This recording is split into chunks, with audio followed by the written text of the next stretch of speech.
Hey, good evening, Facebook, and welcome to another Media Theology live broadcast. We're joined by a special guest tonight. Let me just turn my camera around. The cat's here with me on the couch, checking out everything Media Theology. That's Skittles. So there you go. A little piece of information. Not my cat. Belongs to my wife. Yep, I call it Stupid Cat, but that's because I'm not really a cat person. I'm trying to get the light a bit better for you. There we go.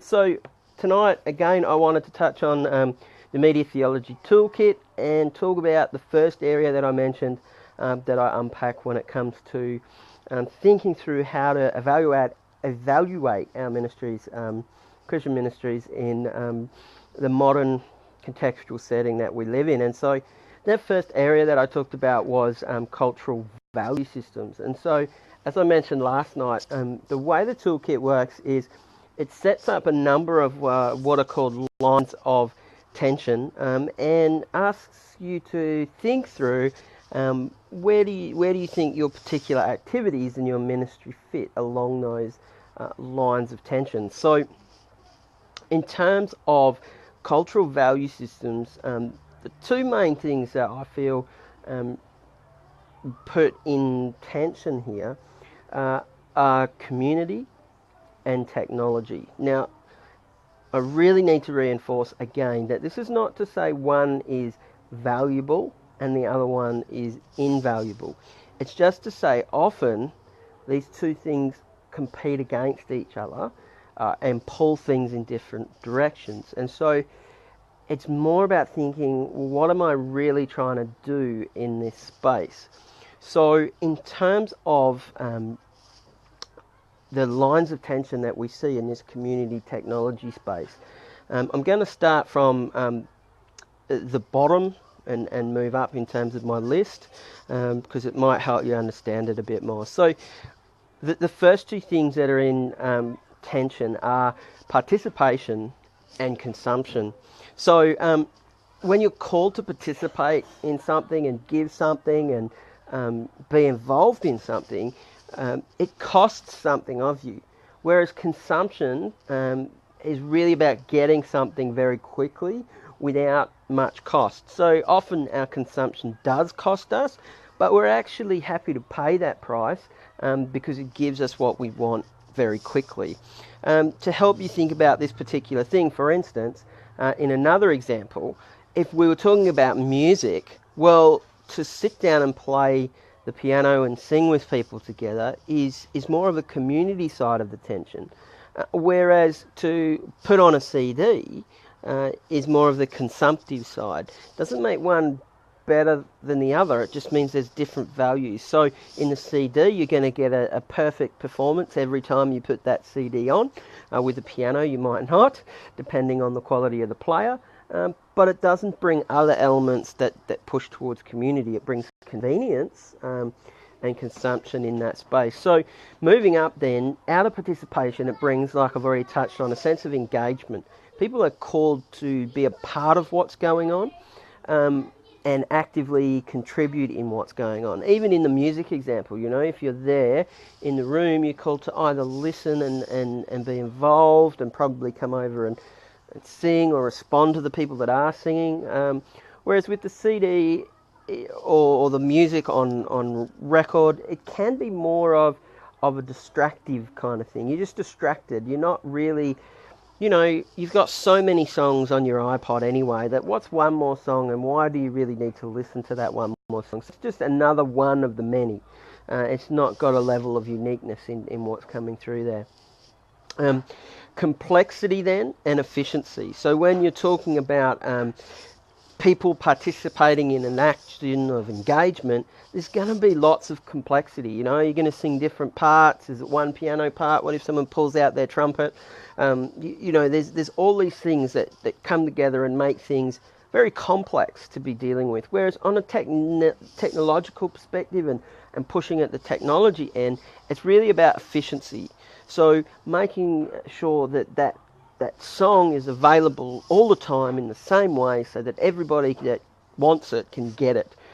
So you do that in the most efficient way, which is to create a recording of it rather than have to have someone call you up, and then you've got to call the whole band together and go down and play that song for someone. So there's much more efficiency in terms of things that happen from a technological side.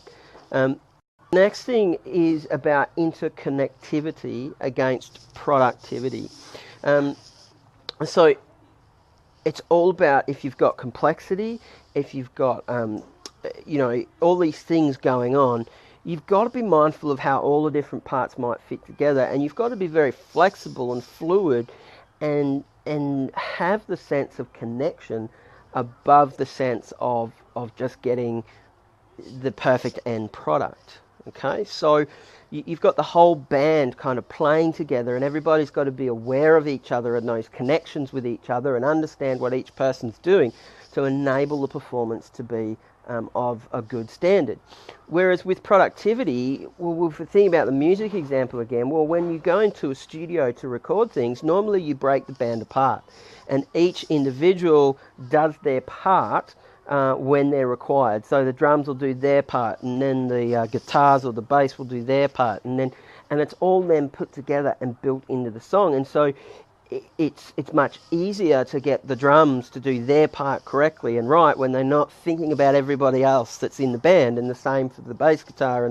And so you can sort of see how the productivity splits things apart, and its focus is on getting this done in the most cost effective and the best way. Okay, so if everybody's got to play it perfect every time, and you've got every musician trying to do that, if one musician makes a mistake, it's like, well, now we've got to start over.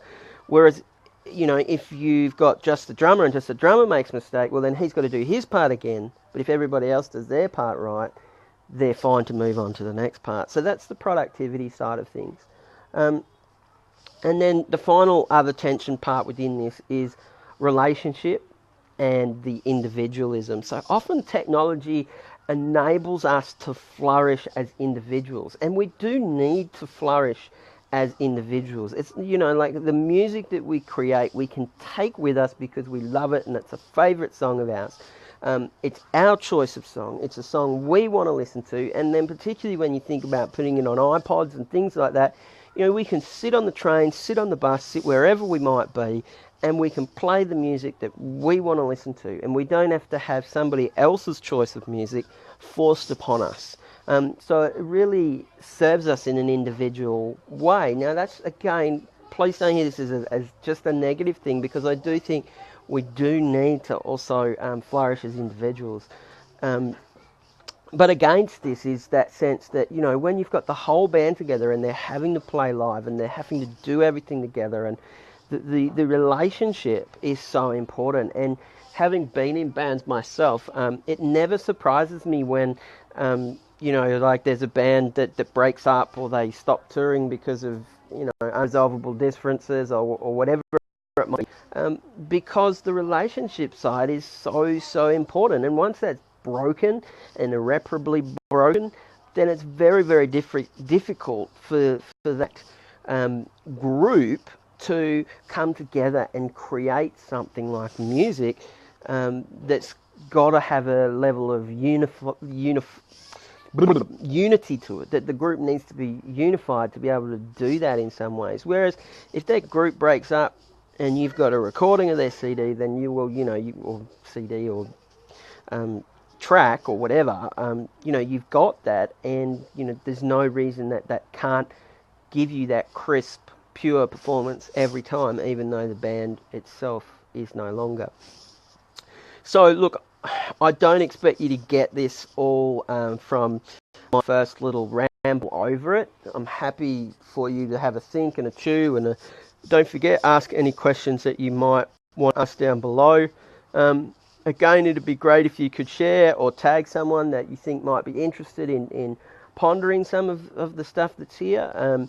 Like I said, I am still working on my ebook. If you'd like this chapter's actually finished, just hit me up in the comments below, and I can send you through a PDF either as a personal message or something like that. So if you'd like to have a bit more of a read and give me a bit more feedback, that'd be awesome. Just leave that in the comments below and I will do that for you. Apologies again about my web connection and the fuzziness of the picture. I really don't know what's going on with my internet. It seems like they can't fix it. So it's really a pain, but I hope that you can struggle through it. And obviously the audio is probably more special, or not special, tips on yourself. It is more valuable than the picture itself. So have a great night, and I'll be back again tomorrow. I'm going to do a different post tomorrow because this is actually blow the trumpets of celebration. This is 3 weeks. This is post number 21. So I thought tomorrow I might do something off the back of this having been going for 3 weeks, because we're fast approaching a month in that regard, and that was my challenge, to do this for a month and to see how I go and see whether I'll keep going with it after that. So if you'd like to continue to hear more, give this a like, give it a share, give it a comment, and I look forward to seeing you, well, you seeing me again soon. See ya. Bye.